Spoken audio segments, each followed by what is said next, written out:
Halo semua, pada saat ini kita akan mempelajari tentang aritmetika sosial. Nah, sebelum kita lanjut ke materinya, kita bahas dulu apa itu aritmetika sosial. Dalam matematika terdapat banyak materi yang dipelajari. Nah, salah satu materi yang menyangkut kehidupan sosial atau kehidupan sehari-hari kita, terutama tentang penggunaan uang, itu yang disebut dengan aritmetika sosial. Pokok bahasan pertama yaitu kita akan membahas mengenai nilai keseluruhan dan nilai per unit.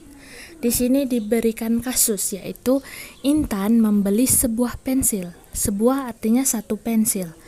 Nah, satu pensil itu dengan harga Rp1.500. Jika Intan ingin membeli 5 buah pensil, berapa uang yang harus dibayar Intan? Nah, jadi penyelesaiannya diketahui nilai per unitnya. Jadi satu pensil itu 1.500.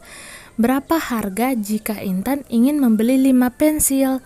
Jadi harga total atau nilai keseluruhannya itu merupakan perkalian dari banyaknya barang dikali harga per unitnya. Jadi 5 dikali Rp1.500 diperoleh Rp7.500. Jadi uang yang harus dibayar Intan ketika ingin membeli 5 buah pensil adalah Rp7.500.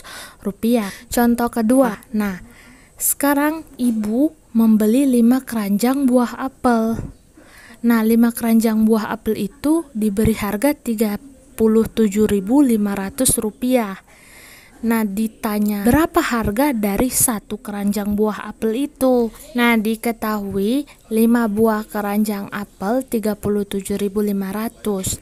Yang ditanya harga dari satu keranjang buah apel, maka harga per unitnya adalah nilai keseluruhan dibagi banyaknya barang. Nah, nilai keseluruhan ini Rp37.500 dibagi banyaknya barang. Jadi Rp37.500 dibagi 5 diperoleh Rp7.500. Jadi diperoleh harga satu keranjang buah apel adalah Rp7.500.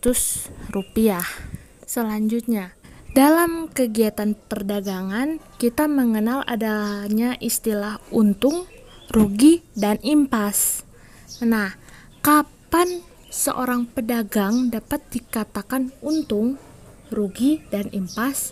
Nah, sekarang kita akan membahas apa itu untung, impas, dan rugi. Pertama, untung. Pedagang dikatakan untung jika harga jual lebih dari harga beli. Selanjutnya, impas. Impas istilahnya itu nggak rugi, nggak untung. Jadi harga jual dan harga belinya itu sama, hanya istilahnya balik modal. Selanjutnya, dalam keadaan rugi. Nah, pedagang dikatakan rugi jika harga jual kurang dari harga beli. Dan di sini diberikan contoh. Seorang pedagang membeli sepasang sepatu. Pada kasus pertama, sepatu itu dibeli dengan harga Rp50.000 atau dapat dikatakan harga beli adalah Rp50.000. Dan kemudian sepatu itu dijual kembali dengan harga Rp75.000. Nah, dalam kasus pertama ini dapat dikatakan pedagang itu dalam kondisi untung karena harga jual lebih dari harga beli, yaitu Rp75.000 lebih dari Rp50.000. Nah, dengan kondisi untung, maka pedagang tersebut pastinya akan memperoleh keuntungan. Besar keuntungan yang diperoleh pedagang merupakan selisih antara harga jual dan harga beli. Jadi, keuntungan yang didapat pedagang itu adalah Rp75.000 atau harga jual dikurang Rp50.000 atau harga beli. Nah, Rp75.000 dikurang Rp50.000 diperoleh Rp25.000. Maka dapat dikatakan pedagang itu untung sebesar Rp25.000. Pada kasus kedua, pedagang yang satunya lagi membeli sepatu dengan harga yang sama yaitu Rp50.000. tapi dia jual kembali dengan harga 45.000, di mana dapat dilihat bahwa harga jual kurang dari harga beli. Sehingga dalam kasus tersebut dapat dikatakan bahwa pedagang tersebut rugi. Nah, dengan kondisi rugi yang dirasakan pedagang itu, pasti adanya besar kerugian yang dialami pedagang itu. Besar kerugiannya merupakan selisih antara harga beli dan harga jual. Nah, besar kerugiannya dapat dihitung dengan harga beli yaitu 50.000 dikurang harga jual 45.000, sehingga diperoleh 50.000 dikurang 45.000 adalah 5.000. Maka besar kerugian pedagang tersebut adalah sebesar 5.000 rupiah. Dengan kita mengerti apa itu untung, rugi, dan impas, dan bagaimana menghitung keuntungan dan kerugian, selanjutnya kita dapat menghitung persentase untung dan rugi yang dialami. Nah, di sini diberikan rumus persentase untung sama dengan keuntungan dibagi harga beli dikali 100%. Dan pada rumus kedua, untuk persentase rugi sama dengan kerugian dibagi harga beli dikali 100%. Agar lebih mudah diingat, kita menggunakan simbol. Nah, di sini persentase untung disimbolkan dengan persen U, yang U merupakan keuntungan atau untung. Jadi, persen U atau persentase untung sama dengan U atau keuntungan dibagi harga beli HB dikali 100%. Sedangkan R itu rugi. Jadi persentase rugi itu persen R sama dengan kerugian atau R dibagi harga beli HB dikali 100%. Selanjutnya, dari rumus tersebut kita dapat menentukan persentase untung dan rugi. Contoh yang akan kita gunakan adalah contoh mengenai pedagang yang menjual sepasang sepatu tadi. Nah, kita harus ingat rumus persentase untung dan rugi ini. Rumus persentase untung digunakan jika pedagang dalam kondisi untung, dan persentase rugi digunakan dalam kasus yang menyatakan pedagang rugi. Pada kasus pertama, kondisi untung dengan untung sebesar 25.000, dan kasus kedua kondisi rugi dengan rugi sebesar 5.000. Dan untuk persentase untung digunakan pada kasus pertama. Jadi persentase untung kita masukkan nilai keuntungannya dibagi harga belinya lalu dikalikan 100%.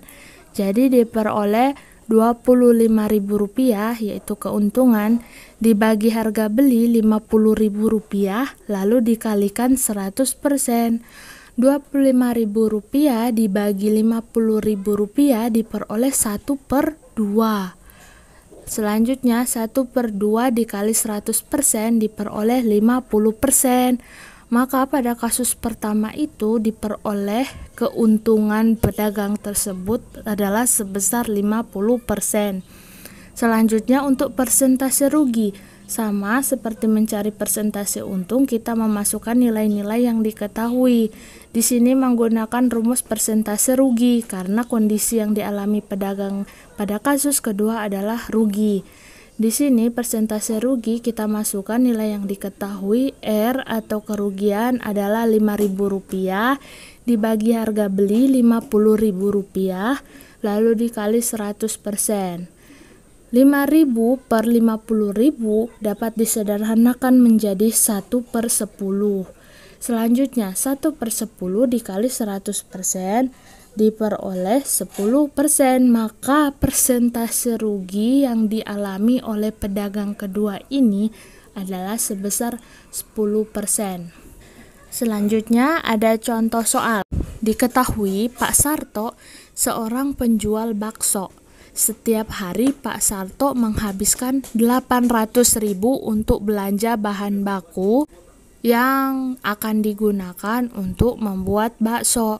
Dengan bahan baku tersebut, Pak Sarto dapat membuat 120 porsi bakso, di mana Pak Sarto memasang harga Rp8.000 per porsi bakso. Dan pada hari itu Pak Sarto hanya menjual habis 90 porsi bakso. Apakah Pak Sarto untung, rugi, atau impas? Nah, cara yang pertama kita tulis apa saja yang diketahui dalam soal tersebut. Yang pertama dikatakan Pak Sarto menghabiskan 800.000 untuk belanja bahan baku. Jadi dapat dikatakan modal atau harga beli dari kasus ini adalah 800.000. Selanjutnya, Pak Sarto memasang harga 8.000 per porsi bakso. Jadi dalam satu porsi bakso atau satu mangkok bakso dijual Pak Sarto seharga Rp8.000. Nah, dari situ diperoleh juga bahwa Pak Sarto hanya menjual habis 90 porsi bakso pada hari itu. Jadi harga jual yang diperoleh Pak Sarto itu hanya 90 dikali Rp8.000. Banyaknya barang dikali harga per unit. Nah, sama dengan Rp720.000. Nah, di sini telah diperoleh harga beli 800.000 dan harga jual 720.000. Pada kondisi ini dapat dilihat bahwa harga jual kurang dari harga beli, di mana 720.000 kurang dari 800.000. Kalau harga jual kurang dari harga beli, maka pedagang mengalami kerugian.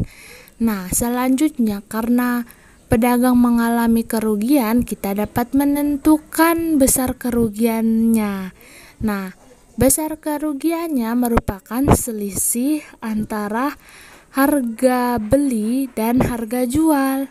Jadi 800.000 dikurang 720.000 diperoleh Rp80.000, sehingga Pak Sarto rugi sebesar Rp80.000. Selanjutnya, karena kita telah mengetahui bahwa Pak Sarto rugi dan besar kerugiannya 80.000, kita juga dapat mencari persentase ruginya Pak Sarto.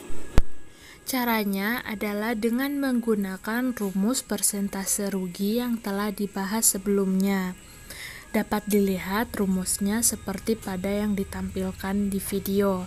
Selanjutnya kita isi nilai-nilai yang diketahui seperti besar kerugian dan harga belinya. Dan diperoleh persentase rugi sama dengan Rp80.000 dibagi Rp800.000 dikali 100%. Rp80.000 dibagi Rp800.000 dapat disederhanakan menjadi 1/10, sehingga persentase rugi Pak Sarto dapat dinyatakan sebagai 1/10 dikali 100%, sehingga diperoleh 10%, sehingga diperoleh kesimpulan bahwa besar kerugian Pak Sarto adalah sebesar 10%. Sekian pembelajaran kita pada hari ini, dan berikut diberikan 2 latihan soal yang dapat adik-adik siswa kerjakan. Sekali lagi terima kasih banyak dan mohon maaf jika ada salah kata.